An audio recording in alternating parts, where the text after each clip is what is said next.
மாதிரியான உலக மக்கள் அனைவரையும் யோகா நாகையின் சார்பாக வணக்கத்தை தெரிவித்து உலக மக்கள் அனைவரையும் வணங்குகிறேன். எல்லாம் நாங்கள் தொடர்ந்து பயிற்சியை கொடுத்துட்டோம். நீங்கள் பார்த்துட்டீங்க. தொடர்ந்து பாருங்க. பார்த்து பயிற்சியை முயற்சி எடுங்க. எடுக்கும் போது நம் நோய் இல்லாம வாழ முடியுங்க. இப்ப கொடுக்கிற ஒரு வாரிகளே சொல்லிக்கிறேன். வீட்டுக்கு வரும் விருந்தினர்களிடம் முக மலர்ச்சியுடன் பேசுங்கள். இறைவன் உங்களிடம் இதைத்தான் விரும்புகிறார். இது நபிகள் நாயகம் சொன்ன அற்புத வரிகள் என்று கூறி இப்போது உங்களுக்கு நான் கொடுக்க போற ஆசனம் மயில் ஆசனம். மயில் ஆசனம் இல்ல, இப்ப செய்கிறது ஆசனத்தின் மூலம் இதயத்தினுடைய துடிப்பு நன்கு செயல்படும், சிறுநீரகம் நல்ல செயல்படும், கல்லீரலும் அருமையா வேலை செய்யுங்க.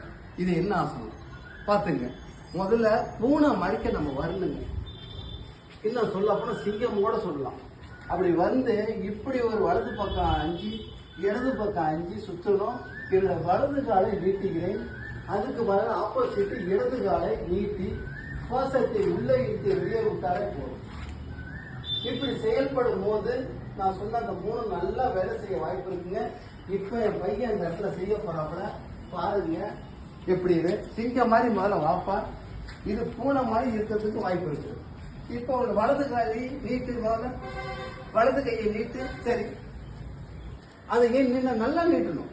நல்லா நீட்டி சுவாசத்தை உள்ள பார்க்காத, பார்வை நேரம் இருக்கணும், காலை இப்படி இருக்கணும். ரைட், சரியான விஷயம். கையை தூக்கு மேல ஒரு 10 எண்ணிக்கை. இதை மாதிரி 3 முறை செய்ய வேண்டும்.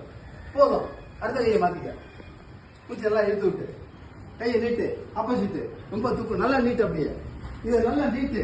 சுவாசத்தை உள்ள எடுத்து வெளியே விடு. இதனுடைய செயல்பாட்டின் மூலம் நடப்பது என்ன? இதய துடிப்பு நல்லா இருக்குங்க. அதையும் தாண்டி சிறுநீரகம் சூப்பரா வேலை செய்யும். கல்லீரல் 10 மடங்கு சூப்பராக வாழ்நாள் ஃபுல்லா பாதுகாக்கும் என்று கூறி உங்கள் அனைவரிடம் விடைபெறுகிறேன். நன்றி, வணக்கம். வாழ்க நலம், வளர்க யோகா. பெல்பெட் அமுக்க மறந்து விடாது என்று கூறுகிறேன். வணக்கம்.